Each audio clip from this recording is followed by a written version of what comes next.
I believe I've been arguing for some time that it has been necessary to collaborate with private industry in this. You have to.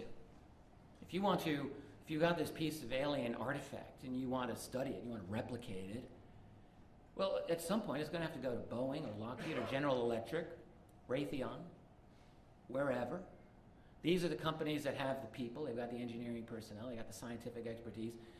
They can make this. If anyone can make it or replicate it, they can. They're going to have to get possession of it. And what that will mean is that at some point, if I'm the Army and here's Boeing and I give them this little thing, well, then who owns it? Well, presumably the attorneys would hammer out some covert agreement, and by which maybe there would be some sharing of ownership. It's a great idea. It makes perfect sense. We have a government that really, since the assassination of Lincoln, has been dominated only by leaders of industry and finance.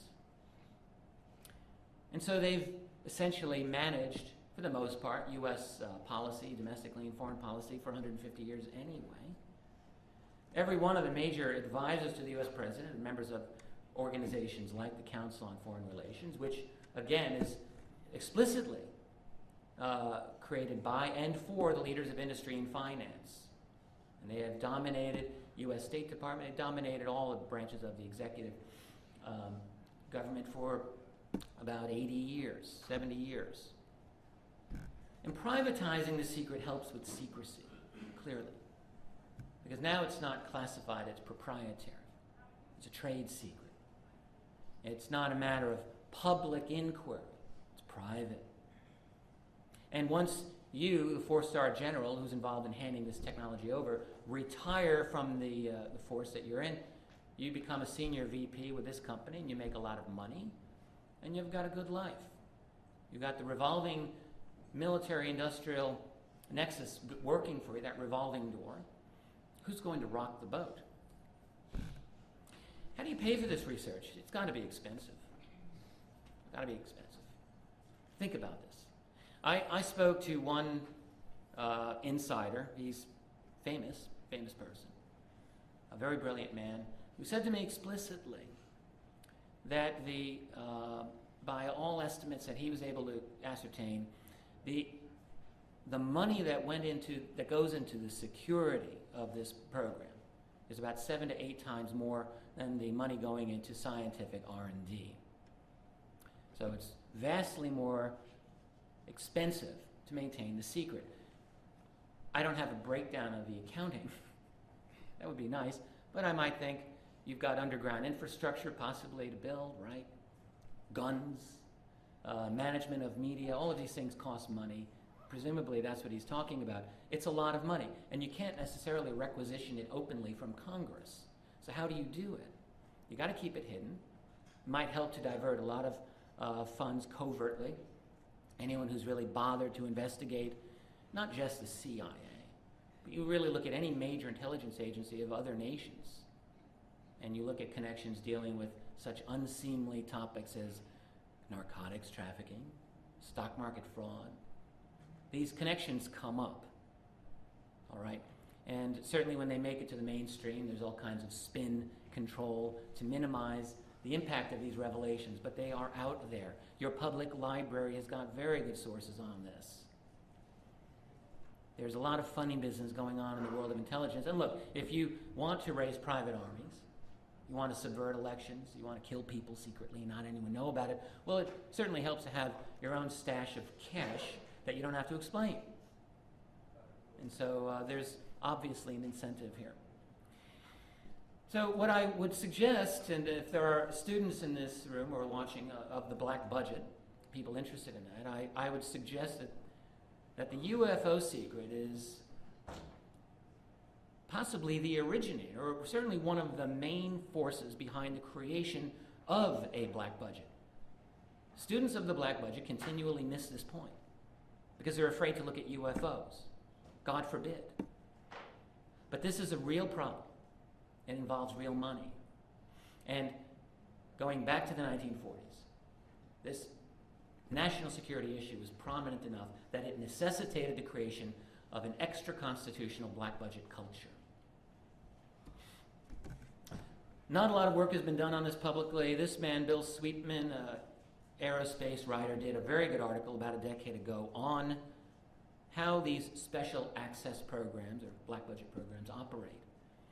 And just simply to summarize, at that time, he estimated there might have been 150 or so of these programs within the Defense Department.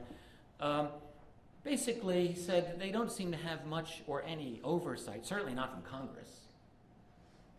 Many of them are unacknowledged, which means that they officially don't exist. Of course, we know they exist. He indicated, his research said, well, their classification systems are all unique to themselves. They seem to be entities unto themselves. They're dominated by the private contractors, not the military personnel. His conclusion was that the DoD liaisons of these programs were little more than gatekeepers of money. That's what their function was. But that rather it was the private contractors who dominated these programs. And Sweetman concluded that he really had no idea how they got all their money. That was a decade ago. I'm going to return to this theme of the structure of secrecy in a moment. Let's talk about what is this program about. Well, I think it's probably, definitely about making some UFOs. Yes, I think we can say that pretty confidently. I think it's also about creating a secret space program. Yeah. So let's look at that a little bit. Making UFOs, yes. Studying alien bodies, conducting biotech research, yes. Developing a secret space program. Using all this free money to conduct the research and provide security for it. In other words, the program's about taking your money so that they can study this stuff. It's also about making money from the acquired technology when appropriate, when convenient. That's not hard to understand. You've got this exotic piece of technology. Some of your scientists have a eureka moment at some point, and you might want to spin some of this off into commercial applications and get on the ground floor of something nice. That's not hard to see. But it's also, I think, about hiding most of this from the U.S. military itself. After all, you have someone in the military. It doesn't mean that they know anything about this, right? The U.S. military's job, U.S. military's job is to protect all of this neat stuff. The U.S. military is being used by these interests for their benefit, plain and simple. And the program is also, and we must remember this, it's about dealing however they can deal. It's about dealing with the presence of non-human intelligences on planet Earth. And that cannot necessarily be an easy thing for them to do from their point of view. So let me expand on this. Making UFOs. Again, I never want to assume that we're all on the same page. There is a lot of work done on this in my last book, second volume of UFOs in the National Security State, subtitled The Cover-Up Exposed, came out last summer. I wrote a lot about this. I would encourage you to take a look at it. One of the researchers back in the 1980s who really dug into this issue is James Goodall. I wrote James, good grief. James Goodall wrote for Jane's Defense, a number of other very prominent publications.